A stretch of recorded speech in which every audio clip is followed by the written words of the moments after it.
Okay, so I'm gonna do a video this morning. Still morning, correct? I don't know what time it is anymore. But yeah, I'll do a little video this morning. Let you know about a little incident last night. So, this is what I'm talking about with PTSD, trauma, a lot of stuff. Narcissistic behavior, doesn't matter what it is. It's just, it seems to come to me more than usual. Because technically I should say he would be my third. He'd probably be the fifth guy that I can legitimately say showed narcissistic behavior toward me. I had a guy contact me on Facebook dating last night. I put in my profile that my ex-husband is involved in my life due to the fact that, let's see. Those two right there, Miss Alice and Mr. Dozenbebs there, are his dogs. With the divorce, he got two. I got two. There's a third one running around here that is my ex-fiance's dog. I legally own him.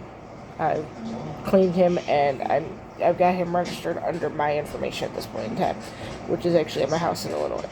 So, yeah. And then Mike's husband legally can claim him if he wants because he's registered at that address, too. Either way, dog is legally mine right along with those two. So, yeah. So this guy contacts me because it's stating there that, yes, my ex-husband is involved in my life due to the fact of the dogs. And he does like photos of the dogs. Randomly, I do ask for photos of Charlie, and I did ask for photos of Buddy before he passed away. Due to the fact that day one I was with Buddy, day one I was with Charlie, day one I was with Alice, day one I was with Dozer, day one I was with Dax. And I have Dax here. So that is the fair trade-off. He's got Buddy's ashes. I already told him I was taking Dax's ashes without hesitation because that was mine technically. You have your company named after him. I have my baby. He's also got his paw print too, which when I get to Illinois, I need to get him to give it to me because I do actually want to go get it tattooed on me when I start getting money again. Anyway, back to what I'm going with. So this guy is questioning me about my ex-husband. I told him, so, well, there's also an ex-fiance in the picture too. Hold on, wait, why is he in the picture? I said, well, my third dog that I have out here is technically his dog. And he's like, to quote him, I don't want to be having a threesome with you and your ex-fiance or you and your ex-husband. We get into a relationship, it's you and me only. No ex-fiancés, no ex-husbands. I said, well, we had it state in our divorce decree that if one of our dogs passes away, the other one has to be notified. Due to the fact we bought them together, we raised them together, we owned them together. I raised Buddy from the time he was 8 weeks old. I raised Alice from the time she was 8 weeks old. I raised Charlie from the time he was roughly about 10 weeks old. Because he would turn 3 months, couple weeks after we got him. And that would have been perfect time for him to fully have, if he didn't have the microchip already, he would have been microchipped. I think he was already pre-microchipped. So it would have been perfect time for him to have the microchip. It would have been perfect time for him to get his last dose of everything and then get his rabies at the same time. So, hands down, one reason why we're in each other's lives still. Once the last one passes away, which will be Dozer, I will notify my ex-husband and be like, look, the dog's passed away. That's it. We're done. Bye. As for the Chihuahua, he'll never know. Because he's already told his child's mother that he wants his dog back. And I told her, you can come find me in Houston.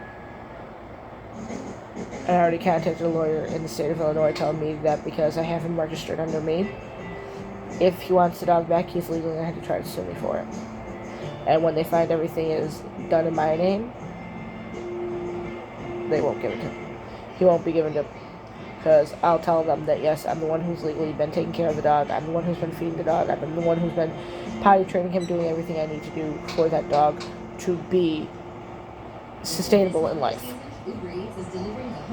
That dog is the one who looks at me. That dog recognizes solely me. That dog does not recognize anybody else. He has no idea who anybody else is in life. He knows who I am. He's met a couple of my friends. The one time I had the dog out in Illinois with me, I actually took him up to his car and said, "Hey, do you want to see?" I actually walked him to the car. I had him on his leash. I walked him to the car and said, "Do you want to see your dog?" "Oh no, I'm good." That's it. That's all I needed to know. And we're good. Because he named the dog Ganja. When I went to go set him up for his neuter in Illinois, the woman was like, "How do you spell ganja?" I'm like, Little, capital G. "Oh, okay." Said, I don't call him ganja. I call him little G.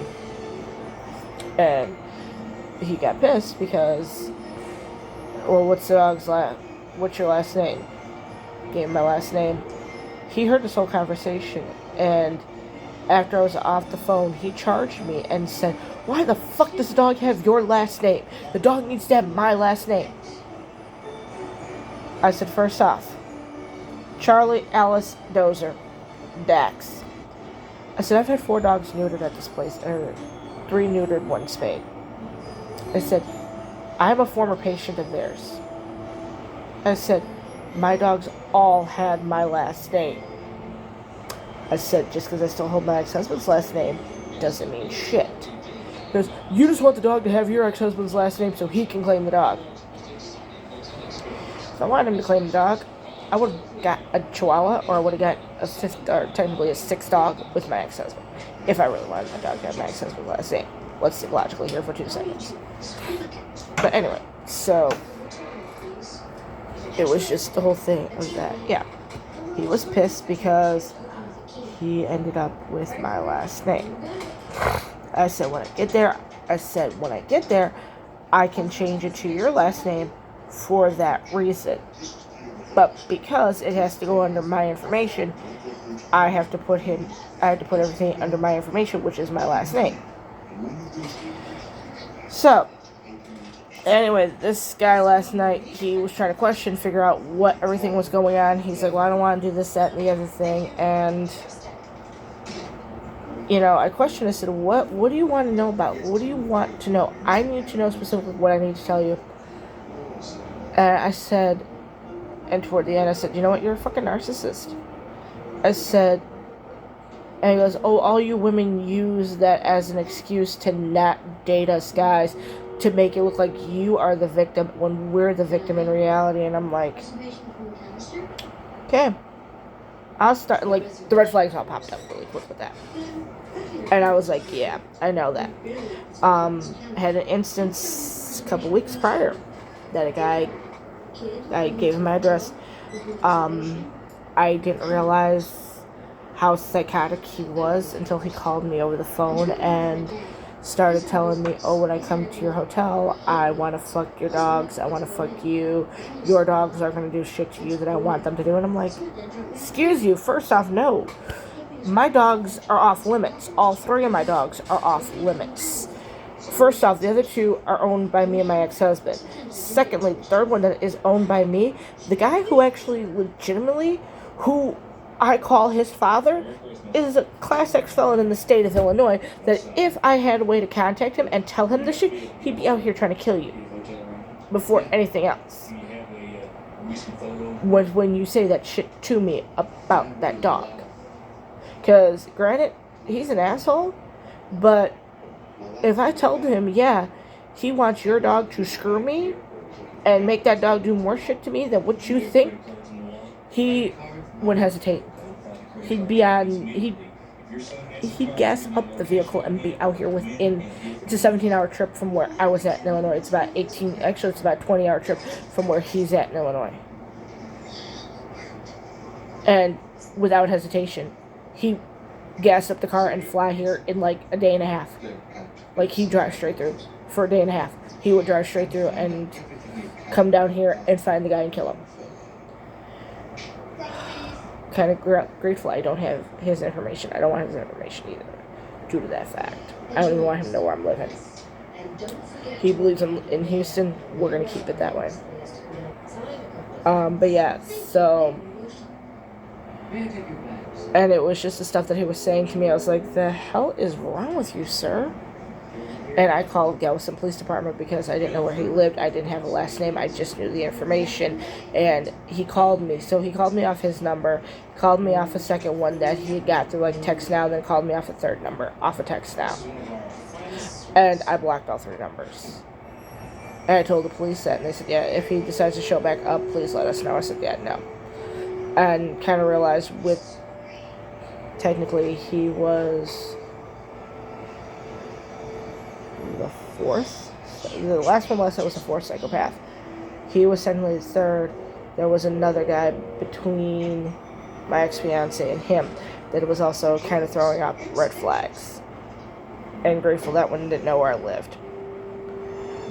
But it was just a whole situation that there's a lot of stuff that when you realize are red flags and you don't realize that you're looking for red flags and you look for the red flags, that's one thing.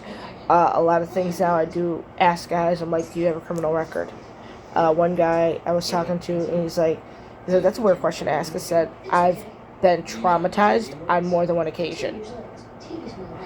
And he goes, I get it. And he told me he did have some, but it was for minor stuff. It was for drug possession. Out here in Texas, that is considered a felony. Illinois, it was at one point in time, but it's been reduced from a felony to a misdemeanor.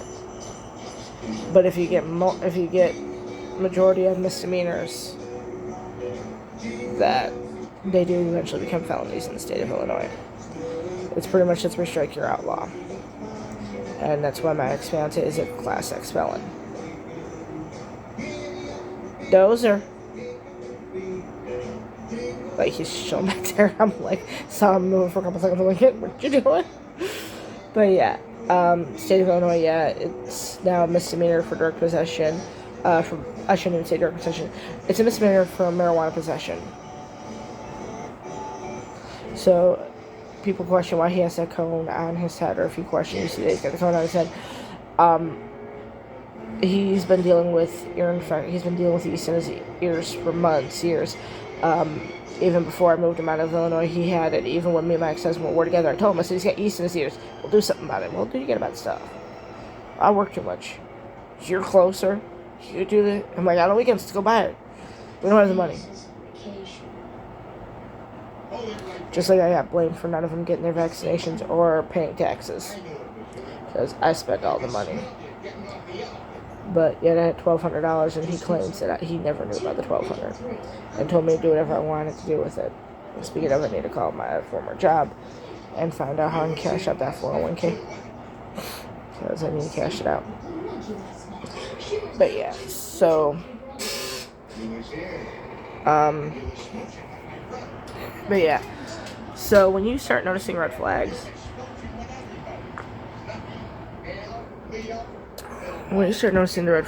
you notice them more and more. And then one of my friends posted something yesterday on her page, and I was like, oh my god. And sad part is, I'm friends with her first husband. I've known her first husband since I was like 10 when I met her first husband. 10 or 11 years old when I met her first husband. Mind you, he's like 45, 46. He's up there. I know he's not that much older than me, because I know when we were 20, we were 15. Yeah, I was 14, 15 years old. And her brother, my friend's brother, was 21. So yeah, because I just graduated 8th grade. So I was about 14 years old. So he's about 7 years older than me. So he's 49. Or he's getting ready to turn 49, or he is 49 already. Because they were 21. And she's a few years younger than me. So she's about a year younger than me. So I'm like, yeah. We actually had them buy booze for us one time. And yeah. So she posted something on her Facebook, and I was like, And she was my first husband. She's on her second marriage already. It took her some time to get married again. But she posted something on her Facebook page about how he was a narcissist, abusive asshole. I told her, I said, I just got out of a situation like that. And I said, it wasn't my husband. It was somebody I was dating and engaged to. And I said to her, sorry, that's something on my app. But yeah, I told her, I said, yeah, me and her need to get together when I get back to Illinois. We need to do a vlog. We need to actually talk about how narcissistic these men can get and how abusive they can get. I was told by him that if they got divorced, that his boss was like, oh, well, if you leave your wife, I'll promote you. I don't know how true that was. I just know they got divorced not that long after. Or they had filed for separation, or they had filed for divorce. And come to find out, he had already started sleeping with one of her friends that she knew. Or someone she knew. I don't know if they were acquaintances, whatever, but he started sleeping with her. And he then took over as the oldest son's father, and then eventually they had 2 kids together. They're divorced. He and his second wife are divorced. I know they got married. He and his second wife are divorced. And he gets custody of the kids. Only gets custody of the 2. He gets custody of his 2 that he had with her. But yeah. It's like, well, hey, it is what it is. And I know she's married right now to her second husband. I think they've been married almost a year now, thinking back. I'm like, they got married earlier this year, or they got married sometime. I'm thinking about, it was like either earlier this year or late last year. I don't remember, because I don't know if they were getting married when I had just started my divorce, or before I started my divorce. I do not remember, I apologize. But I'll talk to her about that too eventually one day. But yeah, it's just the whole thing of that her and I now have gone into that same situation. She actually was in it longer than I was. I was only in my situation from February to June. It wasn't even a full 3 months. But within that short amount of time, I have severe PTSD from him.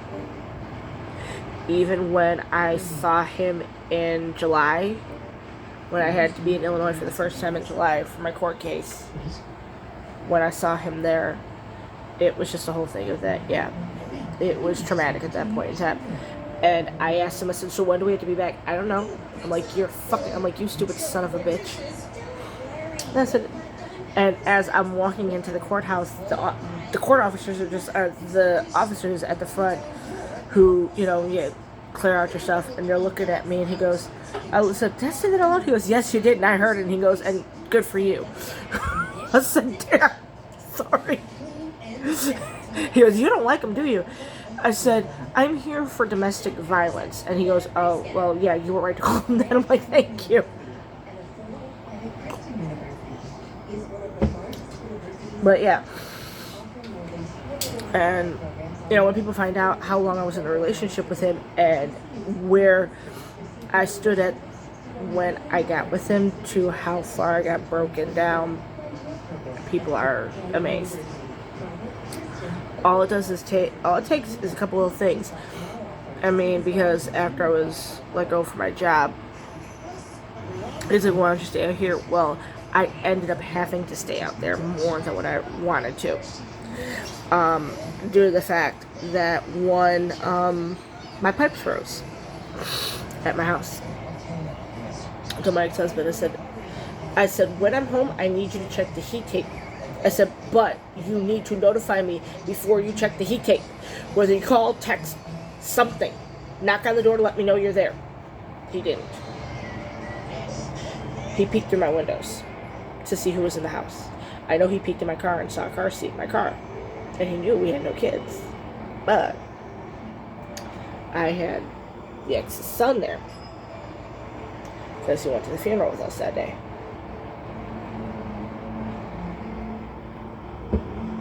And I had no water at the house. We spent the night there because I had a king-size bed. It was bigger. We got to meet the dogs, all that fun stuff. So, yeah. But it was just the whole thing that, yeah, I did some stupid stuff, and I shouldn't have done it. I regret putting a restraining order out against my ex-husband. But yeah.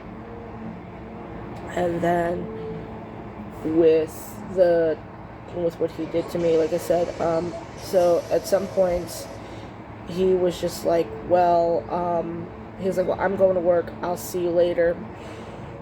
And then I'd be in his apartment all day. And I didn't like that. I'm used to going out, used to doing stuff, used to being me, used to going where I need to go, do what I need to do. So I actually had a lot of that. I had a lot of issues with that. And in so many words, he kept me trapped in his apartment. In other words, he pretty much kidnapped me. And I had to put it like that. And I would have to get permission to leave his apartment. Because he's like, oh, if you go out, I'm going with you. He never trusted me where I went. Even, like I said, I know one of my videos, I said that I was doing DoorDash, or I was actually doing Uber Eats in his area. I think I even started doing DoorDash. I actually did DoorDash in his area, too. And anytime I stopped, what you doing? Where are you at? Who you with? Consistently. I don't know if that was with her, too. And one question, I told her, I said, me and you, actually, I told her I got a page. I said, me and you need to get together, I said, and actually talk about what our instances are, and how we were traumatized. Because I was severely traumatized. I said, even though it was a short amount of time, within that small amount of time, I'm that traumatized. I was out here in Galveston, picking up a DoorDash, doing grocery shopping for somebody on DoorDash at Dollar General, and I froze in the store. It was a man, and there was a woman in there that, I don't know if she ran in there or what, but she was doing, I don't know if she was shopping, I don't know to this day, and I don't want to know. I'm standing there, and I'm looking for stuff, and I'm walking down the aisle, and he goes, when I find you, I'm beating your fucking ass in front of everybody. I froze dead. Due to that fact of that is PTSD, that is trauma, that is what happens when you just freeze when somebody says something like that. And that's a very traumatic instance to happen. And mine was horrible with that. Because I did it in Rockford, I did it in Galveston. I have to understand people are going to be, in public, I understand people are going to say what they want to say. People can do what they want to do.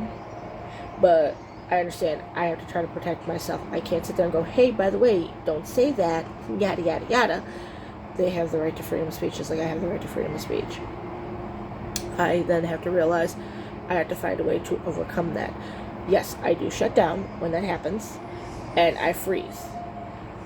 And it takes something in my brain to click off and go, let's go, let's do something, let's do what we need to do, let's get our stuff done, let's get everything we need to get done.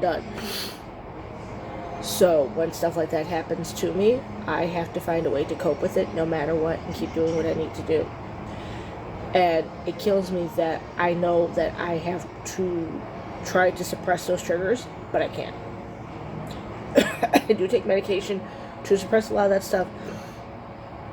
If I take that medication, I probably should take it soon here, because if I do end up having something traumatic happen, because I just had like 2 traumas more recently, like within 2 weeks from each other, I've had more traumatic instances, and I don't like getting that trauma, because to me that's just something that I gotta deal with as best as I can.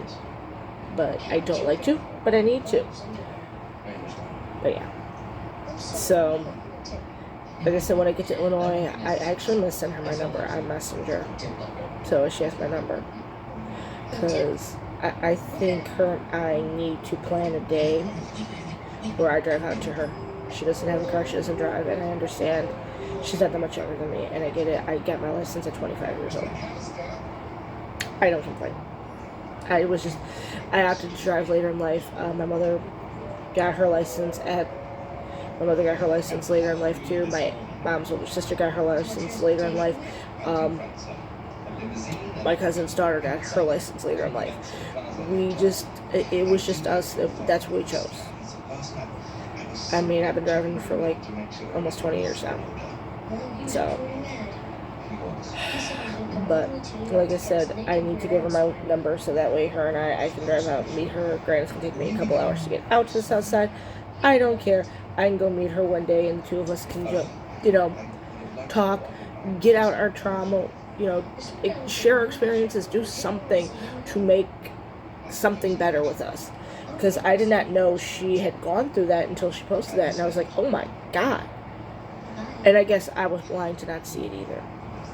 Because she even said to me years later after I split up with my ex, she said to me, she goes, you didn't realize what he was doing to you. And I'm like, no, I didn't. I never realized that shit. Because I wasn't aware of that shit then. I'm more aware of it now due to the fact I've had it happen.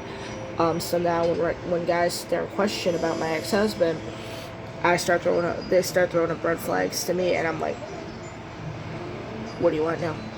Ask me. I will be blatantly, and I'll be truthful, and I'll tell you everything. Because he told me, he goes, and to quote him from what he said last night, only a pussy would let you actually deal with your ex-husband on an everyday basis.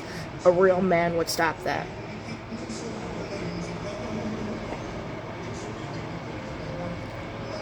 I said, no, only a pussy would stop that, because due to the fact that they are insecure with their masculinity, where a real man who is secure with their masculinity would let it happen. They understand kids and dogs are alike. Kids and pets are alike. State of Illinois, we actually have a law that during the divorce, they have to take into consideration the pets. We were divorced. He was actually awarded all 4, but he told his lawyer, no, I know for a fact, one of my dogs will not eat if she is not with her, because that is her human. She will not allow any other female in my house. Just like just like my lab has to get used to guys. And that's the thing. My lab doesn't mind being with Daddy. My lab doesn't mind being with me. And when I do move back to Illinois, if I get into an apartment right away, then yeah, I'll have the dogs. I'll have the lab with me. If I have to move into a whole other situation where I can't have one of my dogs, that's the dog that's going to go stay with the ex-husband, which would make more sense to do.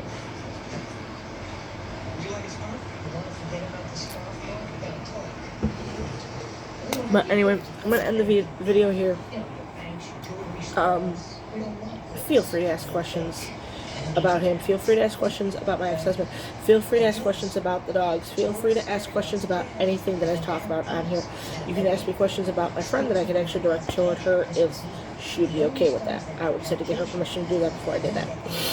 And I did give her the link to my page too, so she can see what I started posting, because yes, this is the new one. I should give her the link for the other one too, so she can actually see it. Because yeah, I know I have it linked here too a little bit. So, but yeah, you're all more than welcome to ask any questions. Feel free. I'm an open book. I have no issues answering questions. Y'all have a good day. I might post another video later today, but if not, I will see y'all tomorrow.